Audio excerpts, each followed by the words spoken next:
तो देखो हमने स्पेक्ट्रम को क्यों समझा है, क्योंकि बेसिकली हमें ना बोहर के मॉडल तक पहुंचना है। हम बेसिकली स्ट्रक्चर ऑफ एटम कर रहे हैं यूनिट, तो हमें एटम के स्ट्रक्चर को समझना है। ठीक है, उसको सबसे पहले मतलब सबसे थोड़ा अच्छे से जो समझाया था वो रदरफोर्ड ने समझाया था पहले, पर रदरफोर्ड के मॉडल में काफ़ी सारी कमियां थी, तो उनको करेक्ट किया था बोहर ने। ठीक है, बोहर में भी कमियां थी, तो हम अगला मॉडल भी देखेंगे अभी 11th में। ठीक है, और उसके आगे के अभी तुम्हें नहीं करने, उसके लिए फिर तुम्हें भी ऐसे जाना पड़ेगा।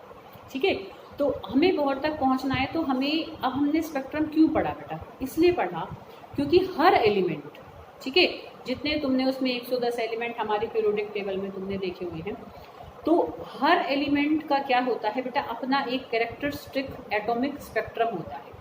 समझ रहे हो, मतलब जैसे नमक को मैंने गर्म किया और उसमें से जो किरणें निकली, नमक नहीं सॉरी, जैसे अगर मैं एलिमेंट कह रही हूँ तो हमने सोडियम को गर्म किया, हाइड्रोजन की वेपर्स को निकाला गर्म करके।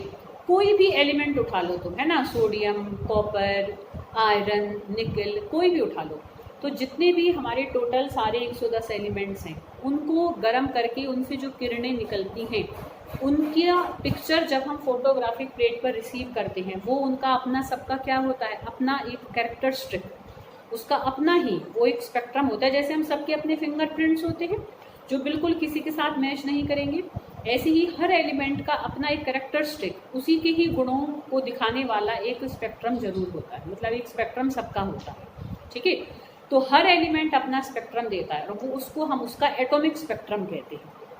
ठीक है, किसी भी तत्व को गर्म करने से जो किरणें निकलती हैं, उन किरणों की पिक्चर जो हमें फोटोग्राफिक प्लेट पर मिलती है, वो उसका एटॉमिक स्पेक्ट्रम कहलाती है।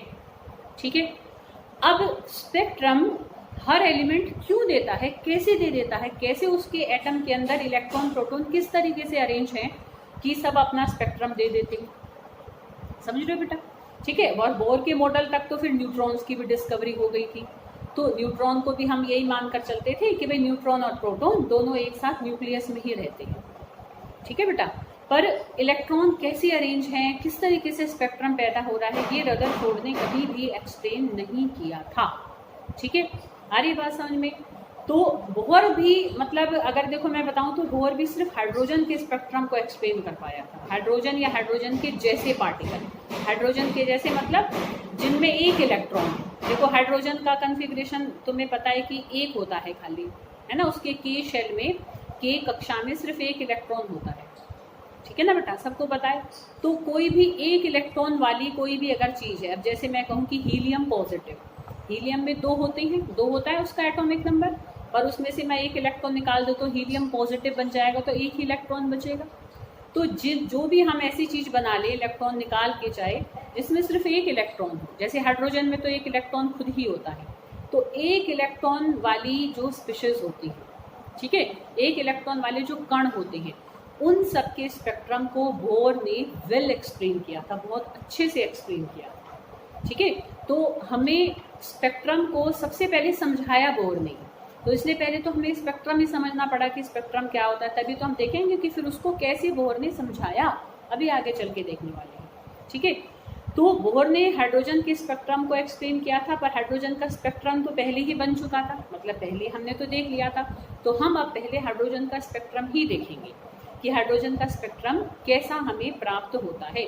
फिर उसको समझाया किसने, पर जब हम बोर का मॉडल कर लेंगे उसके बाद फिर हम उसको समझेंगे।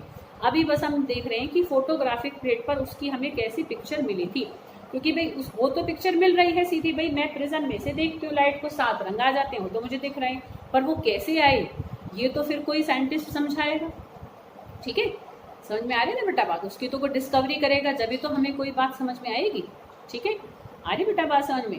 तो हाइड्रोजन को हमने क्या करा, हाइड्रोजन गैस को एक ग्लास की ट्यूब में भर लिया, उसमें जब हमने बहुत सारा करंट पास किया तो उसमें से किरणें निकली, उन किरणों का जब हमने प्रिज्म में से उनको पास किया और फोटोग्राफिक प्लेट पर जो पिक्चर रिसीव हुई, दैट इज हाइड्रोजन स्पेक्ट्रम। तो वो हाइड्रोजन स्पेक्ट्रम होता है, वो देखो कैसा होता है, वो हम इस तरीके से प्राप्त होता है। ठीक है, जो मैंने इसे सीधा बनाया था उसको ऐसे लिटा दिया है बस। ठीक है, उसके अंदर देखो क्या होती है, 5 ग्रुप ऑफ लाइंस होती है, ऐसे एक ग्रुप, दूसरा ग्रुप, ऐसे तीसरा ग्रुप, ऐसे चौथा ग्रुप और ऐसे 5वां ग्रुप। ठीक है, तो इस तरीके से जो हाइड्रोजन स्पेक्ट्रम होता है, इट इज ग्रुप्ड इनटू 5, मतलब the lines of hydrogen spectrum is grouped into 5 groups. ठीक है, कि 5 ग्रुपों में लाइंस, बट बहुत सारी लाइंस पैदा होती है हाइड्रोजन के स्पेक्ट्रम में, और वो उनके 5 ग्रुप बनते हैं। देखो इस तरीके से बुक से भी दिखाऊं थोड़ा सा कलर्ड सा, तुम देख सकते हो।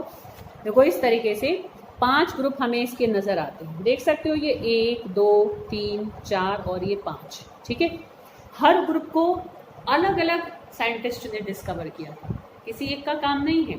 तो जिन्होंने इसको डिस्कवर किया उसी के ऊपर ही इनका नाम रखा गया था। पहले ग्रुप को हम कहते हैं लाइमन। क्या कहते हैं इसको हम? लाइमन। ऐसे तो मेन ये नाम याद रखने पड़ेंगे।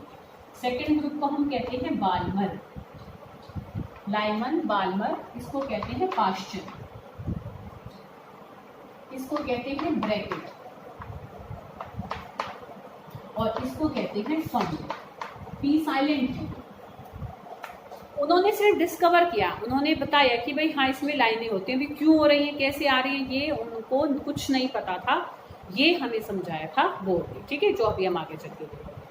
क्या समझ में आई बेटा बात? तो ये हमारा क्या होता है? हाइड्रोजन स्पेक्ट्रम ग्रुप्ड इनटू, एक तरीके से क्या है, 5 group of lines and named after their discoverers. ठीक है, जिन्होंने उसको डिस्कवर किया उसके बेसिस पर इनका हमने नाम रखा।